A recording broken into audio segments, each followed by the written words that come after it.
सबसे पहले निसार। निसार क्या चीज है? निसार किसी का नाम नहीं है, ठीक है। ये इंडिया, इसरो और नासा का जॉइंट एक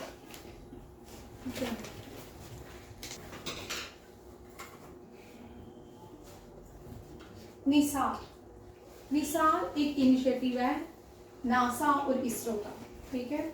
अब ये एक अर्थ ऑब्जर्विंग सैटेलाइट है, ये लॉन्च करेगा नासा और इसरो मिलकर, और इसका नाम है निसार। याद रखिएगा, कौन सी अर्थ ऑब्जर्वेटरी सैटेलाइट को लॉन्च करेगा इसरो और नासा मिलकर? That is called Nisar. अब देखते हैं हम इसरो के बारे में। इसरो भारत की स्पेस एजेंसी का नाम है इसरो, ठीक है, इंडियन स्पेस रिसर्च ऑर्गेनाइजेशन।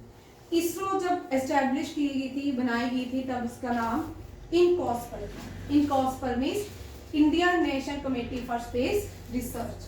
जब इसरो बनाया गया तब देश के प्राइम मिनिस्टर JL नेहरू थे, और पहले इसरो की एस्टैब्लिशमेंट किसने की थी?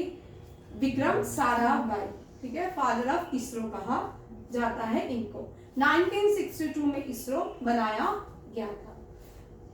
इसरो का हेडक्वार्टर बेंगलुरु में है, ठीक है। और करंट चेयरमैन कौन है? S सोमानाथन, ठीक है। S Somanathan was the current chairman of ISRO. And NASA के बारे में देखते हैं। नासा की फुल फॉर्म है the National Orbital and Space Administration, और इसका हेडक्वार्टर वॉशिंगटन DC में है, और ये फॉर्म किया गया था जुलाई 29, 1958। दुनिया की सबसे बड़ी स्पेस एजेंसी को हम नासा कहते हैं। अब बहुत सारी कंट्रीज हैं, उनके स्पेस एजेंसी के नाम देखिए किस तरह है। रशिया के स्पेस एजेंसी का नाम है रॉसकॉस्मस। रॉसकॉस्मस, ठीक है। चाइना के स्पेस एजेंसी का नाम है CNSA। जापान की स्पेस एजेंसी का नाम है, हाँ इंटरेस्टिंग नाम है, JAXA, ठीक है। ये और पाकिस्तान जो हमारी नेबर कंट्री है, हाँ, ये भारत से पहले बनाई गई थी स्पार्को, इसका नाम है स्पार्को। 10 साल पहले बनाई गई थी भारत से पहले। कुछ कंट्रीज है उनके याद रखिएगा, ये स्पेस एजेंसी के नाम है। रशिया की स्पेस एजेंसी को रॉसकॉस्मस, और चाइना की CNSA, Japan JAXA, Pakistan Sparco. ये बहुत इंपॉर्टेंट नाम है। अब कर लिया तुम सबने? Yes ma'am. ISRO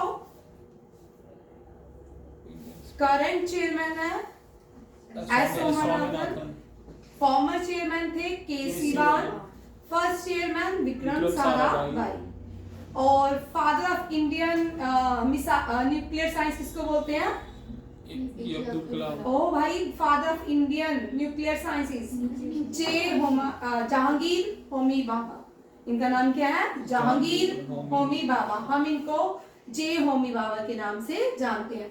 missile man of India Abdul Kalam Azad. ये भारत के 11 प्रेसिडेंट भी थे। कौन? अब्दुल कलाम आजाद। याद रखिएगा, अब्दुल कलाम आजाद की फेमस बुक का नाम wings of fire. Very important book है। अब्दुल कलाम की बुक का नाम है विंग्स ऑफ फायर। ये मिसाइल मैन ऑफ इंडिया भी थे और 11 प्रेसिडेंट ऑफ इंडिया भी थे। और इनको और father of Indian space research organisation Vikram Sarabhai. Next question पे चलते हैं। ये वन लाइनर है, इसको कुछ खास डिस्कस नहीं करेंगे। IIT मद्रास ने एग्रीमेंट किया है इसरो के साथ। वो किसके लिए है? कि वो डेवलप करेगा astronaut training module. Astronaut training module को इसरो ने IIT मद्रास के साथ कोलैबोरेशन किया है। नेक्स्ट, ये सबसे बड़ा लिटरेरी फेस्टिवल है इंडिया का। लिटरेचर, इंडिया के जितने भी लिटरेचर्स हैं, जो भी पोइट्स हैं, वो सारे इस फेस्टिवल में क्या करते हैं? पार्टिसिपेट करते हैं। कलिंगा लिटरेरी फेस्टिवल, इसको Feb 24 में भुवनेश्वर में ऑर्गेनाइज किया जाएगा। और याद रखिएगा, इसकी फाउंडर है रश्मि रंजन परिदा, ठीक है। रश्मि रंजन जो है वो क्या है? Founder of the Kalinga literary festival. Kalinga नाम आया तो कलिंगा से हमें अशोका याद आता है, ठीक है।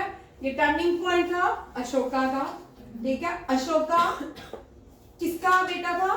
मैम चंद्रगुप्त मौर्य का, है ना?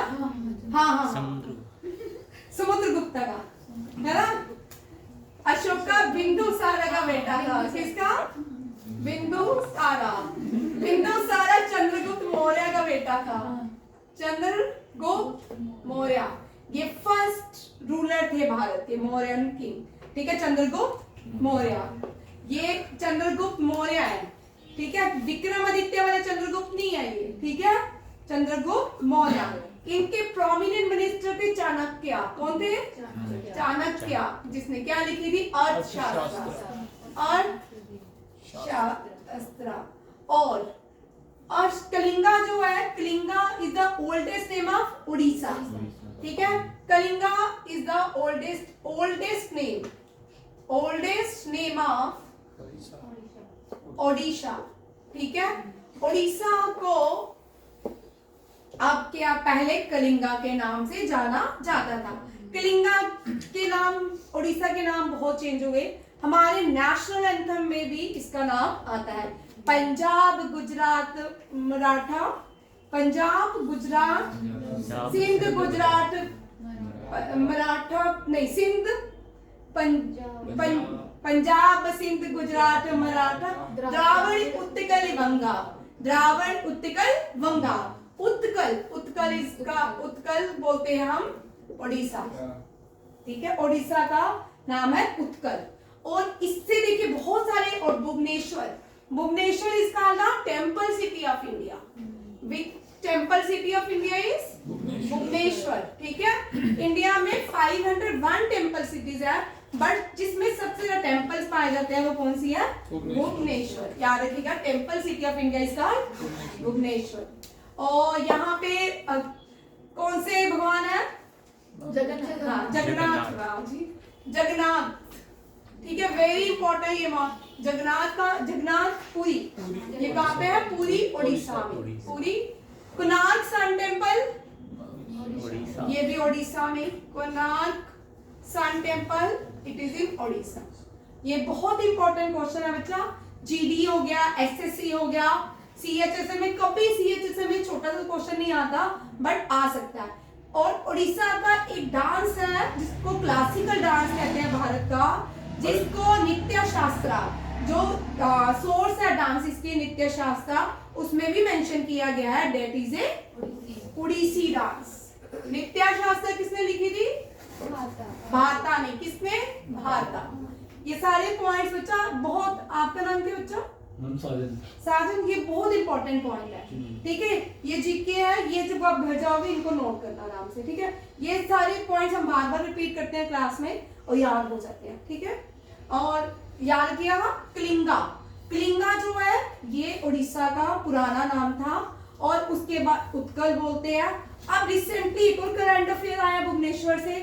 इंडिया का सबसे बड़ा फुटबॉल स्टेडियम वो कहाँ पे है? हॉकी। उसका नाम क्या है? Birsa Munda hockey stadium. वो कहाँ पे है? भुवनेश्वर में खुला है, ठीक है।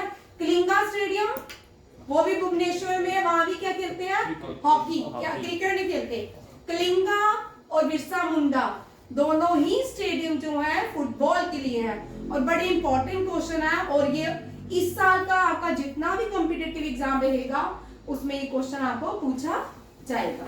याद रखिएगा, temple city Bhubaneswar, Jagannathpur is in Orissa, Konark sun temple is also in Orissa, Martand sun temple is in Kashmir. Who founded? Lalitaditya. Lalitaditya, ठीक है। Sun temple also founded by Lalitaditya in Kashmir, and Konark Sun Temple it is in Utkal दिवस। और उड़ीसा का जो डे होता है उसको formation day को बोलते हैं उत्कल दिवस। क्या बोलते हैं? उत्कल दिवस। देखिएगा उत्कल दिवस कब होता है, आपको आंसर मिल जाएगा। एक काम करिएगा, जितनी भी स्टेट्स है ना उन सारे के फॉर्मेशन डेज लिखो, ठीक है। एसएससी और सीएचएसएल के एग्जाम में पूछे जाते हैं। फॉर्मेशन डे, लोकसभा सीट्स कितनी है, राज्यसभा सीट्स कितनी है, ये CHSL के एग्जाम में आता ही है क्वेश्चन। इन दोनों को ध्यान से करना, ठीक है। अब देखो इस साल 2022 ये आप कोई भी आप एग्जाम दोगे ना, मिलान और सभी ये क्वेश्चन आपको इस साल भी पूछे जाएंगे, ठीक है। 2022 बुकर प्राइज किसने जीता, किसको मिला था, श्रीलंकन राइटर थे शिहान करुणातिलका। उनकी बुक का नाम था, बड़ी interesting, seven moons of Maali Almeida, seven moons of Maali Almeida. ये हमने पहले लर्न कर चुके हैं। और ट्रांसलेशन फिक्शन नॉवल किसको मिला है, Booker prize of the year, Bharat को। ये पहली हिंदी बुक के लिए, ये हिंदी बुक को अच्छा ट्रांसलेट किया गया है। इसका नाम है, इंग्लिश में ट्रांसलेट किया, उसका नाम है टूम्बा सैंड, और इसको गीतांजलि श्री ने लिखा है। ये पहली हिंदी राइटर है जिसको बुकर प्राइज दिया गया है। ऐसे भारत की जो पहली राइटर है उसका नाम है अरुंधति रॉय। अरुंधति रॉय को बुकर प्राइज मिला था। और मेंस में कौन था, राशिद, क्या नाम था जिसने मिड डे चिल्ड्रन लिखी थी, क्या नाम उनका, खुर्शीद, ठीक है। मिड डे जिसने मिड डे चिल्ड्रन लिखी की थी, उनको ये दिया गया था बुकर प्राइज। वुमेन में पहला मिला था अरुंधति रॉय को, गॉड ऑफ स्मॉल थिंग्स के लिए, और राशिद, मुझे नाम ही भूल गया। चलो नेक्स्ट देखते हैं, वो चेक कर लेना। चलिए, सलमान खुर्शीद, ठीक है, सलमान खुर्शीद, उसको बुकर प्राइज दिया गया था मेंस में। ये बड़ी इंपॉर्टेंट पॉइंट है और ये क्वेश्चंस आते ही आते हैं। अगर आप कोई भी एग्जाम दोगे ना इस साल, तो आपको ये क्वेश्चन पूछा जाएगा और आपको ये बार बार रिपीट करने हैं। ये क्वेश्चंस में हर एक स्लाइड में जो भी जब रिलेटेड होता है उसके कंसर्न जरूर रिपीट करती हूँ, ठीक है। अब आपने पिछले साल पेपर देखा होगा, एक एग्जाम में 2013 का भी पूछा है, बुकर प्राइज किसको दिया गया था। पहला पर्सन कौन है जिसको बुकर प्राइज दिया था, इंडिया नहीं, ठीक है। इस तरह के क्वेश्चंस आते हैं। आपको पूरे के पूरे कॉपी में लिस्ट पूरी कंप्लीट होनी चाहिए ताकि आपको कोई भी क्वेश्चन से पूछा जाए। ये इंटरनेशनल बुकर प्राइज है, नहीं एक ये इंटरनेशनल, ये ट्रांसलेशन बुक्स के ऊपर मिला है, ठीक है। फिक्शन ट्रांसलेशन नॉवल के ऊपर है ये बुकर प्राइज ओवरऑल है। इनकी ये सेकंड बुक है, इसकी किसकी, शिहाना करुणातिलका की ये सेकंड बुक है जिसको बुकर प्राइज दिया गया है। इससे पहले भी एक बुक है, वो चेक कर लेना कौन सी बुक का नाम क्या है। चलिए नेक्स्ट क्वेश्चन, हज, ठीक है। जैसे तीर्थ करते हैं वैसे मुस्लिम का एक तीर्थ स्थान है, दैट इज कॉल्ड हज, ठीक है। हज यूएई में होती है। और इंडिया, ये जो फिक्स होते हैं इतने लोग, ऐसा नहीं होता कि हज के लिए कोई भी चल पड़ता है, ठीक है। इस साल भारत से कितने लोग जाएंगे, 1,75,025 लोग कहाँ जाएंगे, हज के लिए। ये एग्रीमेंट किसके बीच हुआ है, मिनॉरिटी अफेयर मिनिस्टर, भारत की मिनॉरिटी अफेयर मिनिस्टर कौन है, स्मृति ईरानी, और सऊदी अरब के मिनिस्टर के बीच ये एग्रीमेंट हुआ है, पिलग्रिम एग्रीमेंट, ठीक है। पिलग्रिम एग्रीमेंट भी कहते हैं इसको। और ये minority affair minister Smriti Irani. Smriti Irani के पास दो पोर्टफोलियो है, एक है women and child welfare development ministry भी इसके पास है, और साथ में ये मिनॉरिटी मिनिस्टर भी है। मिनॉरिटी मिनिस्टर पहले कौन थे, मुश्ताक अब्बास अली, ठीक है, अब वो नहीं है। अब पाम ऑयल, हमने ये बड़ी कंट्रोवर्सी थी, पाम ऑयल में मलेशिया ने भारत के गैस बोलना शुरू किया तो इंडिया ने पाम ऑयल जो था भारत पहले मलेशिया से खरीदता था, ठीक है। हम जितनी भी चीजें प्रिजर्वेटिव खाते हैं ना उनमें ज्यादा पाम ऑयल यूज किया जाता है। तो इंडिया ने अब क्या किया है, पतंजलि ने नागालैंड के साथ, नागालैंड की कैपिटल कोहिमा, ठीक है, Kohima is the capital of Nagaland. Nagaland और पतंजलि ने एग्रीमेंट किया है, उन्होंने कहा है कि पतंजलि ने कहा है कि हम वहां पे पाम ऑयल कल्टीवेशन करेंगे। जैसे इंडिगो हो गया ना, वैसा नहीं है, ठीक है। इंडिगो तो ब्रिटिशर्स ने इंडिया में कल्टीवेट किया था, ये तो एक एग्रीमेंट है, ठीक है। दुनिया में सबसे ज्यादा पाम कौन प्रोड्यूस करता है? इंडोनेशिया। सेकंड नंबर पे मलेशिया। और भारत में सबसे ज्यादा पाम ऑयल ग्रोइंग स्टेट है आंध्र प्रदेश। याद रखिए, ये भी दोनों आपके जीके के क्वेश्चन है, वेरी इंपॉर्टेंट है। और ये आपके ज्योग्राफी में भी एनडीए के ज्योग्राफी में क्वेश्चन हो सकता है, ठीक है, ज्योग्राफी की सेक्शंस में। और एफकेट के लिए भी इंपॉर्टेंट है। इंडोनेशिया और Malaysia largest producer palm oil in the world and Andhra Pradesh is the major oil palm growing state in world. हो गया, चलो आगे। जी आंध्र प्रदेश की न्यू कैपिटल अमरावती विशाखापट्टनम, ठीक है। विशाखापट्टनम आंध्र प्रदेश की न्यू कैपिटल बन चुकी है। और इसके सीएम जगनमोहन रेड्डी। कौन है? जगनमोहन रेड्डी। बहुत सारी वो स्कीम इंप्लीमेंट करते हैं रेड्डी के नाम से, ठीक है। जगनमोहन रेड्डी ने बोला this year of the India visit of the year. किसने कहा है India visit of the year को? जगनमोहन रेड्डी। नेक्स्ट चलो, ये तो एशियन कप है, ये एशियन कप फुटबॉल है, ठीक है। इसको AFC के नाम से जानते हैं। ये बहुत इंपॉर्टेंट क्वेश्चन, ये आपके एफकैट में हो सकता है, इस वाले एग्जाम में क्वेश्चन, ठीक है। एफकैट के एग्जाम में क्वेश्चन हो सकता है। और भाई एनडीए में तो होगा ही होगा, एनडीए में स्पोर्ट्स तो होता ही होता है, ठीक है। एफकैट क्योंकि अभी एफकैट वाला एग्जाम आने वाला है, उसमें पूछ सकते हैं। अब देखो, एशिया कप को AFC एशियन कप भी कहा जाता है। इस साल ये हुआ था, इस साल होगा 2023 में सऊदी अरेबिया में होगा। कौन सा? AFC Asian cup. इसमें 24 नेशन पार्टिसिपेट करेंगे और 2019 में 24 नेशन इसमें पार्टिसिपेट करेंगे। और कतर जो है जिसने 2018 में जीता था क्या? AFC cup. इंडिया ने आज तक कभी भी नहीं जीता। इंडिया का रैंक 19 है अकॉर्डिंग टू 2022 सर्वे, ठीक है। एशिया का जो सबसे पुराना कप है डूरेंट कप है, इसकी एस्टैब्लिशमेंट इंडिया में हुई थी, ठीक है। करंट मैंने आपको पढ़ा चुकी हूँ, आपको याद होगा। डूरेंट कप इस बार जीता था बेंगलुरु FC, ठीक है, बेंगलुरु FC में। और एक और पॉइंट याद रखिए, मोहन बेगान जो है ओल्डेस्ट फुटबॉल क्लब है इंडिया का, फुटबॉल क्लब है इंडिया का। याद रखिए, बड़ी इंपॉर्टेंट पॉइंट है। आप यहाँ पे 2 पॉइंट्स बनते बच्चा, ठीक है। एक तो AFC का हेडक्वार्टर कहाँ पे है? Kuala Lumpur, Malaysia. एक इंटरनेशनल बैडमिंटन फेडरेशन का भी हेडक्वार्टर कहाँ पे है?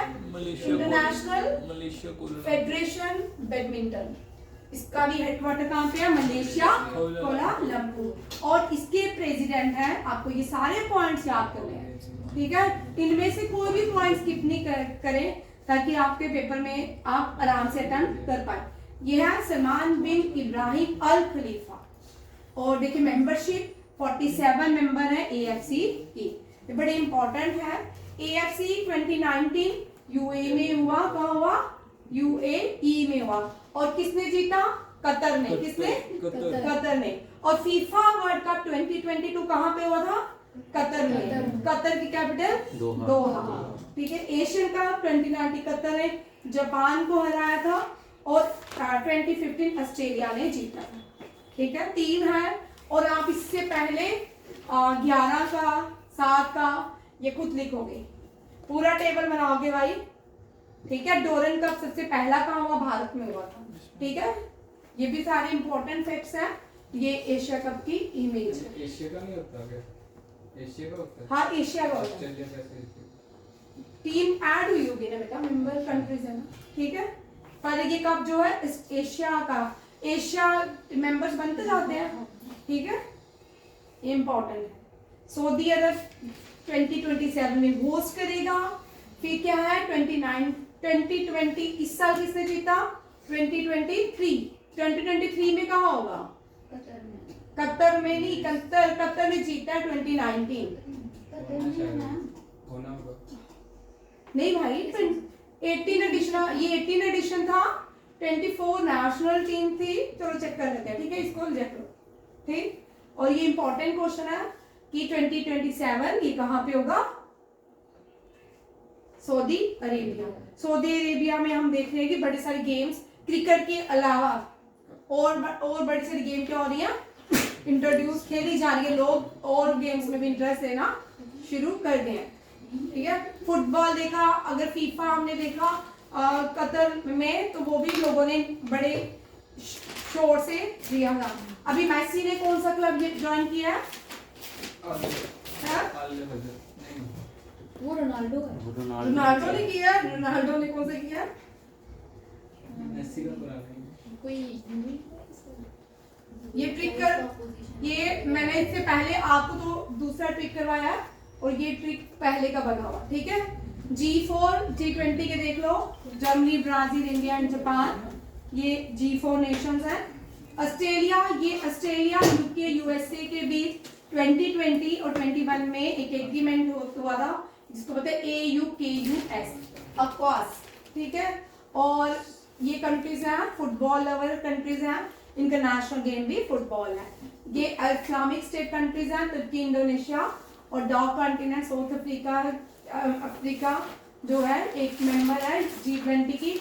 रशिया भी मेंबर है G20 की, चाइना भी मेंबर है, यूके, यूएसए भी है एंड यूरोपियन यूनियन में 27 मेंबर स्टेट्स हैं। कितनी है? 27। ऐसे 28 है यूरोपियन यूनियन लिखा है, 28 जो कंट्रीज हैं वो मिलकर यूरोपियन यूनियन बनाती है। चेयरमैन है मारियो ड्रैगी, अभी भी वही है। ठीक है, मारियो ड्रैगी यूरोपियन यूनियन के चेयरमैन है और G20 के भी हैं। एंटोनियो ग्यूटेरेस जो है जनरल असेंबली यूएन के चेयरमैन है, याद रखिएगा एंटोनियो ग्यूटेरेस। आज मेरे टेस्ट भी लेना भाई। ये वाली न्यूज कल भी कंट्रोवर्सी भी बन गया। प्राइम मिनिस्टर ने अभी रिसेंटली 2016 में इनॉग्रेशन किया था। ठीक है, ये कल की बड़े सारे चैनल्स में न्यूज को दिखाया भी जा रहा है इसका। चलिए यहाँ तक रखते हैं। ठीक है, जय हिंद।